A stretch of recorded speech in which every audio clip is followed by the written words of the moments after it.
국회 입법데이트의 이익선입니다. 오늘 서로 다른 두 가지 법안을 살펴볼 텐데요. 이 감염병 예방과 관련한 의료법 개정안 준비되어 있고요. 또 하나는 노인장기요양보험법 개정안입니다.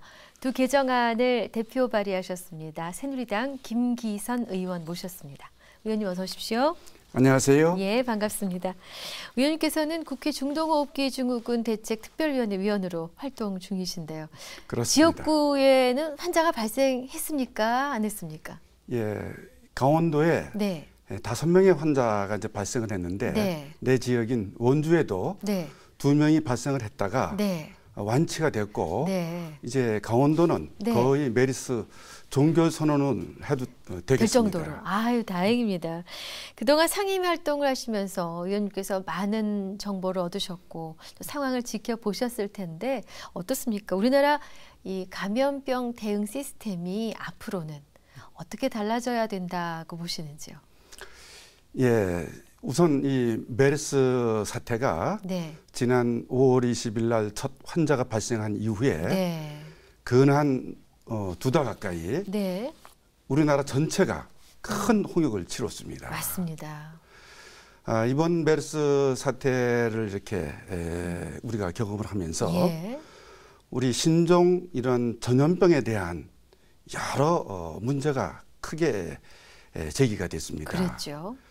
이번 메르스 사태로 인해 가지고 국가적인 엄청난 피해와 우리 사회에 실로 엄청나게 큰 여파를 네. 끼친 네. 엄중한 사안을 우리가 이번에 경험을 했습니다. 네네. 먼저 이 메르스 상황이 이렇게 크게 확산되는 데는 네. 우리 컨트롤 타워가 초기에 상황을 오판을 했습니다. 네. 뭐든지 이런 재난이라거나 모든 재난은 초기 대응이 가장 중요한데 그렇습니다. 초기 대응에서 실패를 했습니다. 네. 이런 위기 관리 시스템도 이번에 여러 문제가 노정이 됐고 또 특히 이런 이 전염병과 관련해 가지고 네. 이런 방역 전문가 또는 이 검역 시스템 이와 관련되어 있는 여러 전문 인력이 크게 부족하고 준비되어 있지 않은 것이 많이 곳곳에서 노정이 드러났죠. 됐습니다. 네. 그리고 이런 전염병이 창궐을 할 때는 무엇보다 필요한 제반 물적 시스템을 갖춰놓는 것이 필요한데 네. 이 부분도 매우 취약을 했습니다. 네네. 음압병실 꼭 필요한데 절대 부족했고 예. 또 이런 감염병 전문 병원을 갖추는 것도 상당히 필요했었는데 우리 갖추는 게 아무것도 없었습니다. 부족했죠. 너무 크게 부족했죠. 예. 예. 그러니까 인적 시스템, 물적 시스템, 네. 그다음에 컨트롤 유기적인 타워. 네. 이 컨트롤 타워를 갖추고 정부, 지자체, 병원이 긴밀하게 협조 체제를 구축해야 되는데 이러한 부분도 상당한 문제가 노정이 됐습니다. 네. 그래서 이번 메르스 사태를 계기로 해서 네. 우리가 다시는 네. 이런 전염병으로 인해 가지고 재난으로부터 국가가 큰 피해를 보고 국민들이 혼란을 겪는 이런 일이 없도록 네. 근본적인 대책을 마련하고 처방을 확실하게 네. 갖춰놔야 되겠습니다. 그렇습니다. 네. 이번에 발의하신 의료법 개정은 6월 19일에 발의를 하셨던데요. 역시 감염병 예방과 관련한 그런 내용을 담으셨죠? 입법 예. 취지와 함께 내용 알려주십시오. 이번 메르스 사태를 겪으면서 메르스 환자의 82명, 절반 가까이가 대형병원 응급실에서 발생을 했습니다. 네. 우리 응급 시스템이 이번에 큰 허점을 노정하고 있다고 하는 것이 확실하게 드러났습니다. 네. 우리 대형병원 응급실이 바로 이런 이 전염병 확산에 시한폭탄을 갖고 있는 발원지 같은 네. 그러한 모습을 이번에 보였습니다. 네.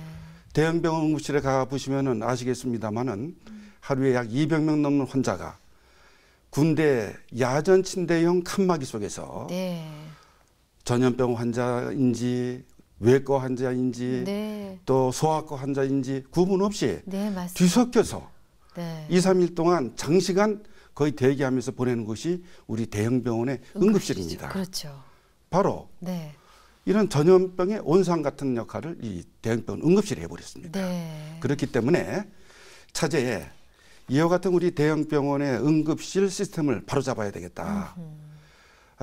우선은 이런 전염병 환자하고 기타 환자를 분리해서 진료하고 또 입원하는 네. 그런 체제를 갖추는 것이 대단히 시급하다. 네.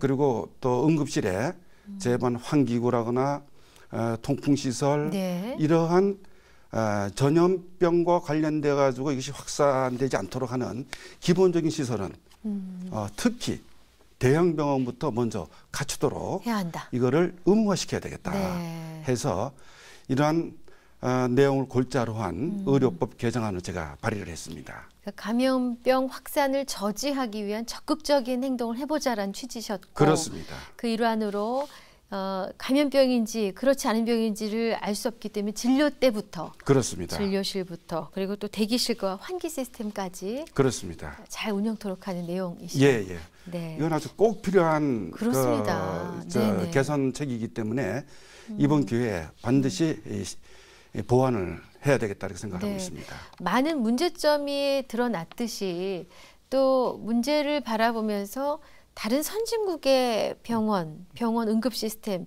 살펴보셨을 텐데 다른 나라에서는 어떻게 하고 있습니까? 작년에 네. 미국에서 메르스 환자가 1명이 발생을 했습니다. 네. 그때 미국의 사례를 우리가 살펴보는 것은 상당히 의미가 있다고 생각을 합니다. 네. 그때 미국에서는 메르스 환자로 확진되자마자 네. 의료 관계자들을 전부 격리를 시키고 또 음악 시설을 갖춘 네네. 그런 입원실에서 치료를 받게 하고 네. 또 관계한 의료인들 모두 의료용 가운부터 해서 네. 마스크, 장갑, 보안경까지 아하. 의무적으로 착용하도록 이렇게 하고 있습니다. 한 명이 나왔는데 그렇습니다. 발생하자마자. 그렇습니다. 네. 그리고 미국 같은 경우는 이 응급실이 아까 제가 말씀드린 바와 같이 네. 내과 네. 또 외과, 소아과가 이게 분리되어 있습니다. 응급실부터. 응급실부터. 네. 특히 이런 전염병 환자들은 철저하게 네. 진료할 때부터 격리해서 이 진료하고 또 입원시키고 있습니다. 그러니까 아직 판단할 수 없기 때문에 애초에 격리를 하는군요. 어떤 건지 알 수 없으니까. 처음에 맨 처음. 호흡기 질환자들, 그렇군요. 호흡기 질환자들은 처음부터 격리해서 네. 진찰을 하는 거죠. 그렇군요. 예, 이건 대단히 우리도 하루속히 네네. 이런 시스템으로 응급 시스템을 바꿔야 되겠습니다. 네네. 그리고 또 미국 같은 경우는 거의 응급실은 상당수 1인실입니다. 응급실이요? 응급실이. 오. 그래서 우리도 지금 우리나라의 병원 문화가 상당히 좀 네. 독특합니다. 그렇습니다. 우리 누군가 입원을 하면은 네. 응급실에까지 처음부터 찾아가서 병문안하고 함께 응급실에서 이렇게 뒤엉키는 사례를 많이 보지 않습니까? 그렇습니다. 또 이런 네. 병문안 그다음에 간병 이런 예, 문화가 예. 우리들 나라만에 있는 거의 독특한 그런 병원 문화인데 네. 이것이 이런 전염병에는 대단히 취약한 그러한 우리 병원 문화입니다. 네. 그래서 장기적으로는 이러한 우리 병원 문화도 네. 선진국형으로 개선해야죠. 개선할 필요가 있다고 이렇게 생각을 합니다. 그러시군요. 그러니까 뭐 메르스가 한번 지나가고 우리가 큰 위기가 지나가고 나면은 자꾸 금세 잊어버리는 경향이 있는데 또 다른 감염병이 오지 말라는 법이 없으니 이번 개정안이 좀 빨리 통과되셨으면 하는데요. 통과 전망, 처리 예. 전망은 어떻게 보고 계십니까? 우선 이 메르스와 관련되어 있는 네. 이런 전염병 예방 및 관리에 관한 아주 꼭 필요한 내용들은 네. 지난 6월 임시국회 때 컨트롤 타워를 제대로 구축을 하고 네. 그다음에 정부와 지방자치단체, 병원 간의 유기적인 협조체제를 통해서 이런 전염병이 확산되는 것을 방지하는 네. 그런 내용은 일단 법안이 개정이 돼가 통과가 됐습니다. 네. 그러나 이것은 우선 시급한 것이고 네. 근본적인 전염병 대처를 위해서는 앞으로도 제가 발의한 네. 이 병원 문화 또 병원에 대한 전염병 예방 및 관리 시스템을 제대로 갖춰주는 네네. 이런 병원 관련된 법 네. 뿐만이 아니라 네. 요즘은 이러한 전염병이 국경 없이 그렇죠. 드나들지 않습니까? 맞습니다. 네. 그래서 이런 외국에서 네. 이러한 의심되는 전염병 환자가 입국할 당시부터 네. 이걸 차단할 필요가 있습니다. 그렇습니다. 관련돼 있는 검역법 이것도 이번 기회에 네. 바로 잡아야 됩니다. 네. 그래서 지난 6월 국회 때는 네.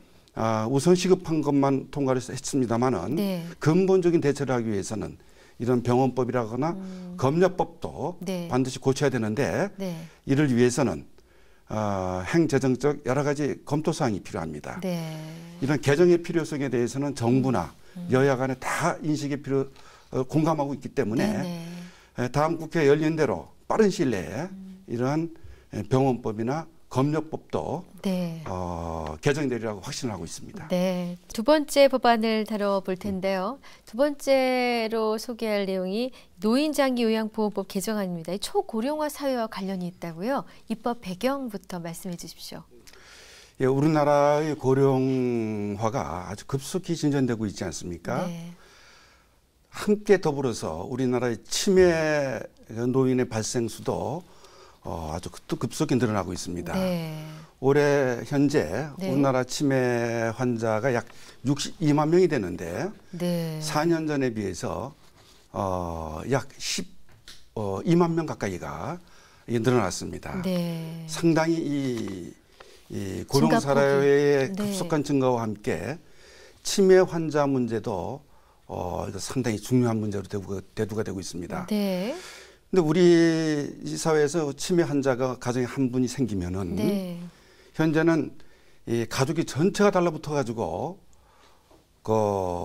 돌보고 그다음에 밤잠도 제대로 못 잘 때도 있고 하면서 그 가정 전체가 대단히 어려운 상황을 함께 직면하고 있습니다. 그렇습니다. 네. 그러다 보니까 가정에 여러 가지 문제가 발생을 하고 있고 가정의 평화도 잘못돼 버리고 네. 이것을 전적으로 그동안에는 가정의 문제, 개인의 문제로 이렇게 좀 제껴놨었습니다. 네. 국가의 여력이 거기까지 아직 미치지 못했던 거죠. 네. 그래서 더 이상 이 치매 문제를 개인의 문제로 놔두서는 안 되겠다. 안 되겠다. 사회 문제, 예. 국가 문제로 인식을 하고 적극적으로 국가가 나서서 이 치매 대처를 해 나가야 되겠다라고 하는 인식 속에서 네. 지난해 7월에 네. 국가가 우리 장기 노인 요양 보험 대상자로 치매 환자 특별 대책을 마련할 수 있는 네. 관련법을 통과를 시켰습니다. 진짜 그걸 여쭤볼 참이었는데요. 네, 작년 7월부터 도입됐군요. 그렇습니다. 치매 특별 등급 서비스인데요. 그렇습니다. 이게 어떻게 시행되고 있는지도 좀 더 설명해 주십시오. 그래서 이 치매 환자에 대해서는 네. 정부가 이런 약간의 사각지대를 가지고 적극적으로 돌보지 못했는데 치매 환자 특별 등급제를 작년에 이렇게 시행을 하면서 네. 적극적으로 뒷받침을 해 들어가 줘야 되는데 우리의 현재의 이 노인 장기 요양보험 시스템에 보면은 그 등급에 따라 가지고 정부가 해당되는 지원 시스템을 갖춰 가지고 뒷받침해 들어가고 있습니다. 네. 근데 이게 우리 겉으로 드러난 신체의 이상 상황을 가지고 이렇게 등급을 매깁니다. 아하. 예를 들면 다리가 불편하다거나 네네. 몸을 쓰지 못한다거나 예. 드러누워 있거나 예. 이러한 분들에 대해서는 정부가 이런 혜택을 제공하는데 치매 환자 같은 경우는 네. 특히 치매로 인해 가지고 몸을 가누지 못하거나 드러눕기 전에 네. 겉으로 보면은 별 이상이 없는데 이상이 없으세요. 예, 맞습니다. 네. 뇌가 잘못됐기 때문에 예, 예. 기억을 못한다거나 사람을 못 알아본다거나 길을 이상한 행동을 헤매신다거나, 한다거나 예. 이건 드러나지 않는 겁니다. 그렇습니다. 이러한 부분에 대해서는 뒷받침이 안 되고 있는 겁니다. 네. 그래서 이 부분에 대해서 적극적으로 국가가 뒷받침할 수 있도록 제일 필요로 하는 것은 이런 치매 환자이거나 치매가 환자로 지금 인정받지 않았지만은 네. 곧 치매로 될 가능성이 큰 사람들, 네네. 치매 흔히 예비군에 있죠. 들어가 있는 이런 네네. 분들에 대해서는 인지 능력을 향상을 시켜가지고 네. 치매 속도가 더디게 하거나 아. 또는 치매 예비군으로 지금 경계선상에 있는 사람들에 대해서 치매가로 발전되지 않도록 하는 네네. 그런 예방 시스템이 아주 갖추는 것이 필요합니다. 네. 이런 인지 향상 프로그램이거나 인지 향상 도구 네. 이걸 적극적으로 활용해야 되는데 네. 지금 그걸 뒷받침할 수 있는 법령이 네. 갖춰져 있지 못합니다. 네. 그래서 제가 이번에 이러한 인지 능력을 향상을 시킬 수 있는 네네. 프로그램을 적극 개발하고 네. 그러한 도구를 적극적으로 정부의 지원하에서 네. 활용할 수 있도록 하는 네. 그런 내용의 법안을 발의를 했습니다. 그렇군요. 사실 치매에 근접하신 분들을 치매 진행이 더디도록 하거나 최대한 막으려는 노력이 경주돼야만 그렇습니다. 그 가족분들의 삶의 질이 예. 유지가 될 수 있는데 정말 중요한 내용을 짚어주셨습니다. 그렇습니다. 네, 이번 핵심 내용이고요. 예, 그렇습니다. 그럼 앞으로 이 치매 관리 정책이 그 늘어나는 노인 인구를 이제 감당해야 되지 않습니까? 그렇습니다. 그 좀 더 효율적으로 이 부분이 그 시행이 되기 위해서 어떤 것들이 선결되어야 할까요? 근데 우리 이 치매 노인이 네. 이렇게 급속히 늘어나고 있는 것에 비해서 네, 이 치매를 예방하고 네, 또 관리하고 네, 또 치매를 정확히 진단하는 네, 그러한 전문 인력이 상당히 부족합니다. 네, 그런 전문 인력을 양성하는 체계적인 그 시스템도 아직 여러 가지로 불비되어 있고 네, 그런 양성된 전문 인력을 어떻게 활용하는지 하는 부분도 네. 아직 제대로 갖춰지지 못하기 때문에 그렇군요. 이런 전문 인력을 양성하고 제대로 활용하기 위한 그러한 체계를 갖추는 것이 매우 중요하다고 봅니다. 그렇군요. 네. 그리고 다음으로는 네, 이 치매는 먼저 우리 보건의료 정책 차원에서 어떻게 예방할 것인가. 네, 이런 예방 프로그램을 제대로 마련을 하고 네, 그리고 그 예방할 수 있는 재반 조치를 네. 정부 차원에서 적극적으로 시행을 함께 네. 해야 된다고 봅니다. 그렇습니다. 그런 경우에 네, 후에 적절한 또 치료도 이루어지고 또 함께 복지적인 측면에서 네, 이런 치매를 갖고 있는 그런 가정이나 개인에 대해서 어떻게 뒷받침을 돌봄을 제대로 할 것이냐 하는 네. 이러한 보건의료 시스템하고 이 복지 시스템 이거를 유기적으로 네네. 잘 갖추는 문제가 앞으로 필요합니다. 네, 맞습니다. 역시 좋은 결과를 기대하면서요. 좀 다른 이야기입니다만 의원님께서 지난 6월 새누리당 강원도당 위원장으로 선출되셨습니다. 축하드리고요. 하실 일 많을 감사합니다. 텐데 예. 가장 주력하실 현안 한 가지가 있다면 뭘 꼽으시겠습니까? 예, 뭐니 해도 네. 우리 강원도는 네. 앞으로 3년 후에 2018 평창 동계올림픽을 개최를 합니다. 네, 맞습니다. 이 국가적인 큰 행사이기도 합니다만은 우리 강원도로 봐서는 강원도 발전에 획기적인 전기로 평창 동계올림픽이 되어야 되고 네, 또 그러한 관점에서 제대로 성공시켜야 됩니다. 네, 그래서 평창 동계올림픽의 성공과 강원도 발전이라고 하는 그러한 그야말로 앞으로 3년이 강원도 발전의 골든타임입니다. 네, 이걸 제대로 활용하는 문제가 있습니다. 예, 다음으로 우리 강원도 곳곳에 네, 많은 이 수십 년 묵은 SOC 문제가 있습니다. 아, 철도 예. 놓는 문제, 네. 고속도 놓는 문제가 있는데 예, 거의 이제 기반이 여러 가지가 잘 조성이 됐기 때문에 네, 올 연말까지 네, 해묵은 이러한 기반 시설 숙제를 네, 꼭 풀어서 네, 내년 총선에 네. 강원도민들의 신뢰와 또 지지를 예. 얻도록 하겠습니다. 예, 아유, 다부진 각오를 말씀해 주셨는데 끝으로 하나만 더 여쭙겠습니다. 혹시 새로 추진 중인 또 다른 입법 계획이 있으십니까?